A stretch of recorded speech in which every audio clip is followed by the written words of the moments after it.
ओम शांति। आज है 13 मई 2025 की साकार मुरली है।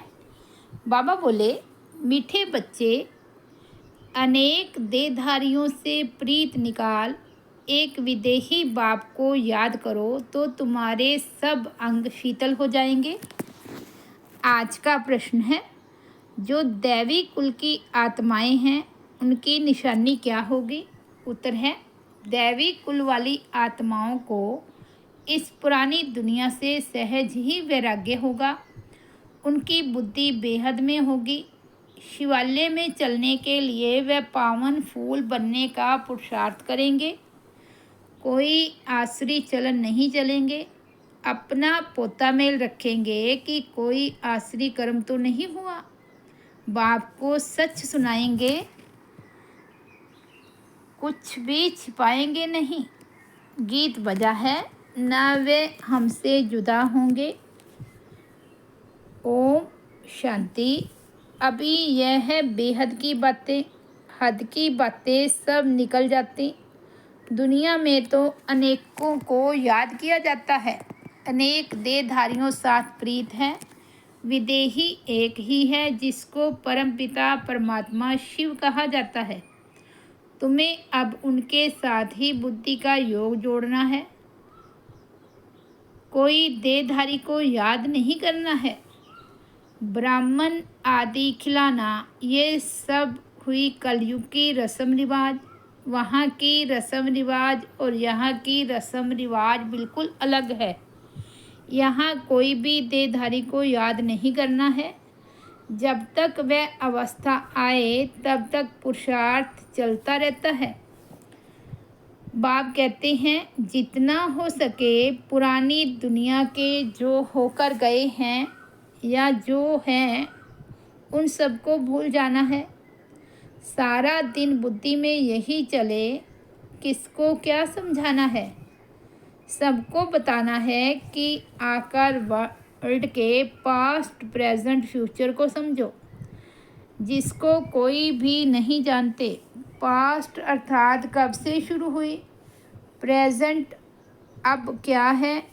शुरू हुई है सतयुग से, तो सतयुग से लेकर अभी तक और फ्यूचर क्या होना है दुनिया बिल्कुल नहीं जानती। तुम बच्चे जानते हो, इसलिए चित्र आदि बनाते हो। यह है बड़ा बेहद का नाटक।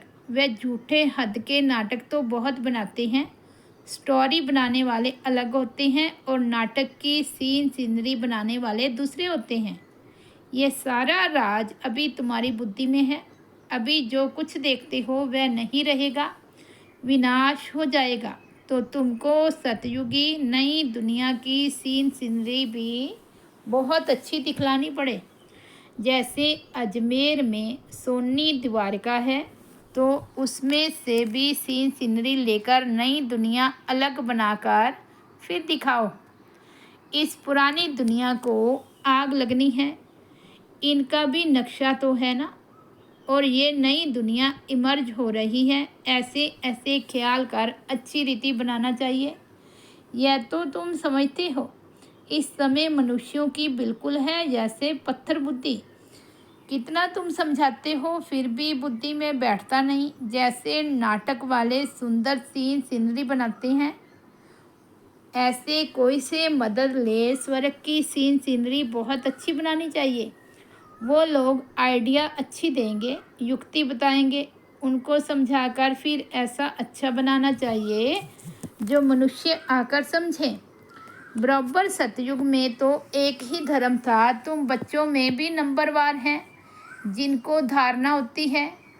देह अभिमानी बुद्धि को छीछी कहा जाता है। देही अभिमानी को गुलगुल फूल कहा जाता है। अभी तुम फूल बनते हो। देही अभिमानी रहने से कांटे के कांटे रह जाते। तुम बच्चों को तो इस पुरानी दुनिया से वैराग्य है। तुम्हारी है बेहद की बुद्धि, बेहद का वैराग्य। हमको इस वैशाल्य से बड़ी नफ़रत है। अभी हम शिवालय जाने के लिए फूल बन रहे हैं। बनते बनते भी अगर कोई ऐसी खराब चलन चलते हैं तो समझा जाता है इनमें अभी भूत है, भूत की प्रवेशता है। एक ही घर में पति हंस बन रहा है, पत्नी नहीं समझती है तो डिफ़िकल्टी होती है, सहन करना पड़ता है। समझा जाता है इनकी तकदीर में नहीं है। सब तो दैवी कुल के बनने वाले नहीं हैं, जो बनने वाले होंगे वही बनेंगे। बहुतों की खराब चलन की रिपोर्ट्स आती है। ये आसरी गुण है।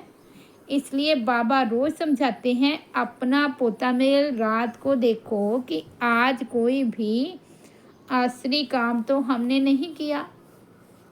बाबा कहते हैं, सारी आयु में जो भूल की है वह बताओ।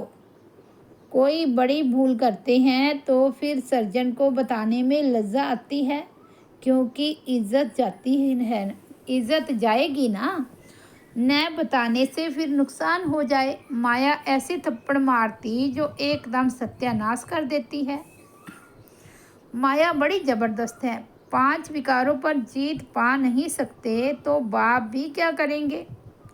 बाप कहती हैं, मैं रहम दिल भी हूँ तो कालों का काल भी हूँ। मुझे बुलाते ही हैं पतित पावन, आकर पावन बनाओ। मेरा नाम तो दोनों है ना। कैसे रहम दिल हूँ फिर कालों का काल हूँ। वह पार्ट अभी बजा रहा हूँ। कांटों को फूल बनाते हैं तो तुम्हारी बुद्धि में वह खुशी है। अमरनाथ बाब कहते हैं, तुम सब पार्वतियाँ हो। अभी तुम मामे एकम याद करो तो तुम अमरपुरी में चले जाएंगे और तुम्हारे पाप नाश हो जाएंगे। उस यात्रा करने से तुम्हारे पाप नाश तो होते नहीं। यह है भक्ति मार्ग की यात्राएं। बच्चों से यह प्रश्न भी पूछते हैं कि खर्चा कैसे चलता है, परंतु ऐसा कोई समाचार देते नहीं कि हमने यह रिस्पॉन्ड किया। इतने सब बच्चे ब्रह्मा की औलाद ब्राह्मण हैं तो हम ही अपने लिए खर्चा करेंगे ना। राजाई भी श्रीमत पर हम स्थापन कर रहे हैं अपने लिए। राज्य भी हम करेंगे। राजयोग हम सीखते हैं तो खर्चा भी हम करेंगे। शिव बाबा तो अविनाशी ज्ञान रत्नों का दान देते हैं, जिससे हम राजाओं का राजा बनते हैं। बच्चे जो पढ़ेंगे वही खर्चा करेंगे ना। समझाना चाहिए, हम अपना खर्चा करते हैं। हम कोई भीख व डोनेशन नहीं लेते हैं, परंतु बच्चे सिर्फ लिख देते हैं कि यह भी पूछते हैं। इसलिए बाबा ने कहा था, जो जो सारे दिन में सर्विस करते हैं वह शाम को पोता मेल बताना चाहिए। उसकी भी पीठ होनी चाहिए। बाकी आते तो ढेर हैं, वह सब प्रजा बनती है। ऊंच पद प्राप्त करने वाले बहुत थोड़े हैं। राजाएं थोड़े होते हैं, साहूकार भी थोड़े बनते हैं, बाकी गरीब बहुत होते हैं। बाबा कहते, बाकी गरीब बहुत होते हैं। यहाँ भी ऐसे है तो दैवी दुनिया में भी ऐसे होंगे। राजाई स्थापन होती है, उसमें नंबरवार सब चाहिए। बाप आकर राजयोग सिखलाए। आदि सनातन देवी देवता राजधानी, दैवी राजधानी स्थापन कराते हैं। दैवी धर्म की राजधानी थी, अभी नहीं है। बाप कहते हैं, मैं फिर स्थापन करता हूँ। तो किसको समझाने के लिए चित्र भी ऐसा चाहिए। बाबा की मुरली सुनेंगे, करेंगे। दिन प्रतिदिन करेक्शन तो होती रहती है। तुम अपनी अवस्था को भी देखते रहो, कितना करेक्ट होती जाती है। बाप आकर गंदगी से निकालते हैं। जितना जो बोतों को निकालने की सर्विस करेंगे उतना ऊंच पद पाएंगे। तुम बच्चों को तो एकदम शीरखंड होकर रहना चाहिए। सतयुग से भी यहाँ बाप तुमको ऊंच बनाते हैं। बाप ईश्वर पढ़ाते हैं तो उनको अपनी पढ़ाई का जलवा दिखाना है, तब तो बाप भी कुर्बान जाएंगे। दिल में आना चाहिए, बस अभी तो हम भारत को स्वर्ग बनाने का धंधा ही करेंगे। यह नौकरी आदि करना वह तो करते रहेंगे, पहले अपनी उन्नति का तो करें। है बहुत सहज, मनुष्य सब कुछ कर सकते हैं। गृहस्थ वर में रहते राजाई पद पाना है, इसलिए रोज अपना पोता मेल निकालो। सारे दिन का फ़ायदा और नुकसान निकालो। पोता मेल नहीं निकालते तो सुधरना बड़ा मुश्किल है। बाप का कहना मानते नहीं हैं। रोज़ देखना चाहिए किसको हमने दुख तो नहीं दिया। पद बहुत ऊंचा है, अथाह कमाई है, नहीं तो फिर रोना पड़ेगा। रेस होती है ना। कोई तो लाखों रुपया कमा लेते हैं, कोई तो कंगाल के कंगाल रह जाते हैं। अभी तुम्हारी है ईश्वरीय रेस, इसमें कोई दौड़ी आदि नहीं लगानी है। सिर्फ बुद्धि से प्यारे बाबा को याद करना है। कुछ भी भूल हो तो झट सुनाना चाहिए, बाबा हमसे यह भूल हुई, कर्म इंद्रियों से यह भूल की। बाप कहते हैं रॉन्ग राइट तो सोचने की बुद्धि मिली है, तो अब रॉन्ग राइट नहीं करना, रॉन्ग काम नहीं करना। रॉन्ग काम कर दिया तो बाबा तौबा तौबा क्षमा करना, क्योंकि बाप अभी यहाँ बैठे हैं सुनने के लिए। जो भी बुरा काम हो जाए तो फ़ौरन बताओ व लिखो, बाबा ये बुरा काम हुआ तो तुम्हारा आधा माफ़ हो जाएगा। ऐसे नहीं कि मैं कृपा करूँगा। क्षमा व कृपा पाई की भी नहीं होगी। सबको अपने को सुधारना है। बाप की याद से विकर्म विनाश होंगे। पास्ट का भी योग बल से कटता जाएगा। बाप का बनकर फिर बाप की निंदा नहीं कराओ। सतगुरु के निंदक ठोर ना पाए। ठोर तुमको मिलती है बहुत ऊंची। दूसरे गुरुओं के पास कोई राजाई की ठोर थोड़े ही है। यहाँ तुम्हारी एम ऑब्जेक्ट है। भक्ति मार्ग में कोई एम ऑब्जेक्ट होती नहीं। अगर होती भी है तो अल्पकाल के लिए। कहाँ 21 जन्म का सुख, कहाँ पाई पैसे का थोड़ा सुख। ऐसे नहीं धन से सुख होता है, दुख भी कितना होता है।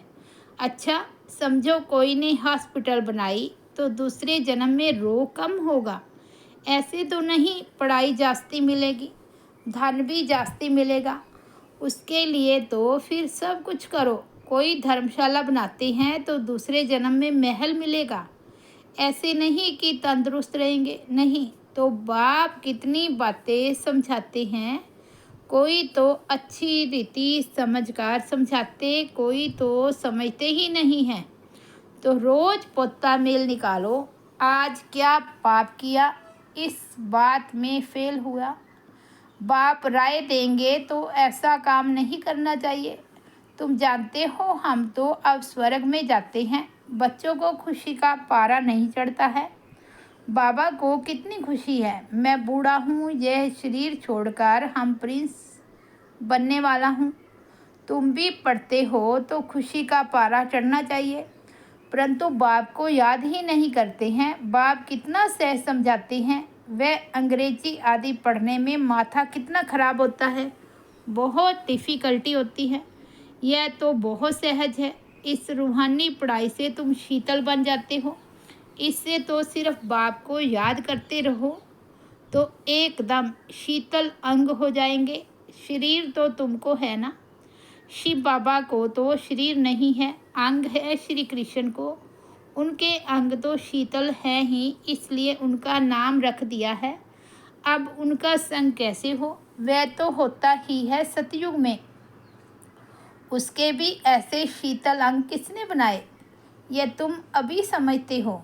तो अब तुम बच्चों को भी इतनी धारणा करनी चाहिए। लड़ना झगड़ना बिल्कुल नहीं है, सच बोलना है। झूठ बोलने से सत्यानाश हो जाती है। बाप तुम बच्चों को ऑल राउंड सब बातें समझाते हैं। चित्र भी अच्छे अच्छे बनाओ जो फिर सबके पास जाएं। अच्छी चीज़ देखकर कहेंगे चलकर देखो। समझाने वाला भी होशियार चाहिए। सर्विस करना भी सीखना है। अच्छी ब्राह्मणियाँ भी चाहिए जो आप समान बनाएं। जो आप समान मैनेजर बनाती है उन्हें अच्छी ब्राह्मणी कहेंगे। वह ऊंच पद पाएगी। बेबी बुद्धि भी ना हो, नहीं तो उठा कर ले जाएंगे। रावण संप्रदाय है ना, ऐसी ब्राह्मणियाँ तैयार करो जो पीछे सेंटर संभाल सके। अच्छा मीठे मीठे सिकी लदे बच्चों प्रति माता पिता बाप दादा का याद प्यार और गुड मॉर्निंग। रूहानी बाप की रूहानी बच्चों को नमस्ते। हम रूहानी बच्चों की रूहानी बाप दादा को याद प्यार गुड मॉर्निंग और नमस्ते। धारणा के लिए मुख्य सार फर्स्ट पॉइंट है, बाप को अपनी पढ़ाई का जलवा दिखाना है। भारत को स्वर्ग बनाने के धंधे में लग जाना है। पहले अपनी उन्नति का ख्याल करना है, कशीर खंड होकर रहना है। सेकंड पॉइंट है, कोई भूल हो तो बाप से क्षमा लेकर स्वयं ही स्वयं को सुधारना है। बाप कृपा नहीं करते, बाप की याद से विक्रम काटने हैं। निंदा कराने वाला कोई विक्रम नहीं करना है। आज का सतगुरु बाबा का वरदान है, नॉलेज की विशेषता द्वारा संस्कारों के टक्कर से बचने वाले कमल पुष्प समान न्यारे और साक्षी भव। संस्कार तो अंत तक किसी के दासी के रहेंगे, किसी के राजा के। संस्कार बदल जाए यह इंतज़ार नहीं करो, लेकिन मेरे ऊपर किसी का प्रभाव ना हो, क्योंकि एक तो हर एक के संस्कार भिन्न हैं, दूसरा माया का भी रूप बनकर आते हैं। इसलिए कोई भी बात का फैसला मर्यादा की लकीर के अंदर रहकर करो। भिन्न भिन्न संस्कार होते हुए भी टक्कर ना हो, इसके लिए नॉलेजफुल बन कमल पुष्प समान न्यारे और साक्षी रहो। स्लोगन है, हठ व मेहनत करने के बजाय रमणीकता से पुरुषार्थ करो। अव्यक्त इशारे हैं, रूहानी रॉयल्टी और प्योरिटी की पर्सनैलिटी धारण करो। पवित्रता सुख शांति की जननी है। जहाँ पवित्रता है वहाँ दुख अशांति आ नहीं सकती। तो चेक करो, सदा सुख की शैया पर आराम से अर्थात शांत स्वरूप में विराजमान रहते हुए